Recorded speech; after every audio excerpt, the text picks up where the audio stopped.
দক্ষিণ আফ্রিকার মাটিতে আরেকটি রেকর্ড গড়ল বাংলাদেশ। ১৬৭ রানের টার্গেট তাড়া করতে নেমে মাত্র ২ উইকেটে ম্যাচ শেষ করে দিল টাইগার ইমার্জিং বাহিনী। ইউএসএসএ ১২৬ রানে ১ উইকেট থেকে মুহূর্তেই অল আউট হওয়ার পেছনে নায়ক কে জানেন?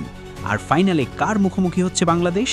পুরো ম্যাচের রোমাঞ্চকর কাহিনী, কে করলেন ১৭ রানের কাছাকাছি ইনিংস, আর কিভাবে মাত্র কয়েক ওভারই ম্যাচের রং বদলে গেল, সব জানব বিস্তারিত প্রতিবেদনে। ত্রিদেশীয় সিরিজে দুর্দান্ত ছন্দে আছে বাংলাদেশ ইমার্জিং দল। ইউনিভার্সিটি স্পোর্টস সাউথ আফ্রিকা তথা ইউএসএসএ দলকে ৭ উইকেটের বড় ব্যবধানে হারিয়ে টানা দ্বিতীয় জয় তুলে নিয়েছে তারা। ৪ পয়েন্ট নিয়ে এখন সরাসরি ফাইনালে জায়গা করে নিয়েছে বাংলাদেশ, যেখানে তাদের প্রতিপক্ষ হবে শক্তিশালী দক্ষিণ আফ্রিকা ইমার্জিং দল। টসে জিতে আগে ব্যাট করতে নামা ইউএসএসএ দল দারুণ শুরু পায়। ওপেনার জেসন মুরহেড মাত্র ১ রানে ফিরে গেলেও এরপর দলের হাল ধরেন লুডভিচ স্কুল্ড ও ডেভিড টিগার। এই জুটি রীতিমতো বাংলাদেশের বোলারদের ওপর দাপট দেখায়। মনে হচ্ছিল তারা হয়তো বড় সংগ্রহের দিকেই এগোচ্ছে, কিন্তু ক্রিকেট তো এমনই, একটা উইকেটই বদলে দিতে পারে পুরো খেলার চিত্র।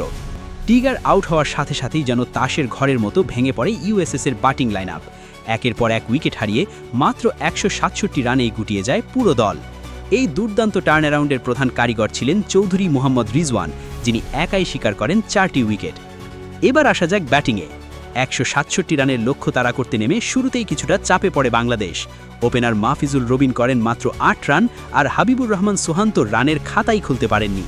দুই ওপেনার দ্রুত ফিরে যাওয়ায় শুরুতে কিছুটা নড়বড়ে দেখাচ্ছিল বাংলাদেশকে, কিন্তু এরপরই দৃশ্যপটে আসেন শাহাদাত হোসেন দীপু ও ইফতিখার হোসেন ইফতি। দুজন মিলে ইনিংস মেরামত করে দলকে স্থিতিশীলতা এনে দেন। ইফতি ২২ বলে ১৭ রান করে আউট হলেও ততক্ষণে দলের ভিত পোক্ত হয়ে গেছে। এরপর ইরফান শুক্কুরকে সঙ্গে নিয়ে জয়ের দিকে ছুটে চলেন দীপু।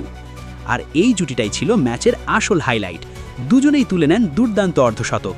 শুক্কুর মাত্র ৩৯ বলে অপরাজিত ৫৭ রানের ইনিংস খেলেন, আর অন্য প্রান্তে দীপু তো রীতিমতো ঝড় তোলেন। ৫৬ বলে অপরাজিত ৭৩ রান করে দলকে অনায়াসে জয়ের বন্দরে পৌঁছে দেন। শেষ পর্যন্ত ৭ উইকেটের সহজ জয় নিয়ে মাঠ ছাড়ে বাংলাদেশ ইমার্জিং দল। এই জয়ে শুধু পয়েন্ট টেবিলেই এগিয়ে যায়নি বাংলাদেশ, বরং আত্মবিশ্বাসও বেড়ে গেছে বহুগুণে। এখন সবার নজর ফাইনালের দিকে, যেখানে দক্ষিণ আফ্রিকা ইমার্জিং দলের বিপক্ষে শিরোপা জয়ের লড়াইয়ে নামবে টাইগাররা।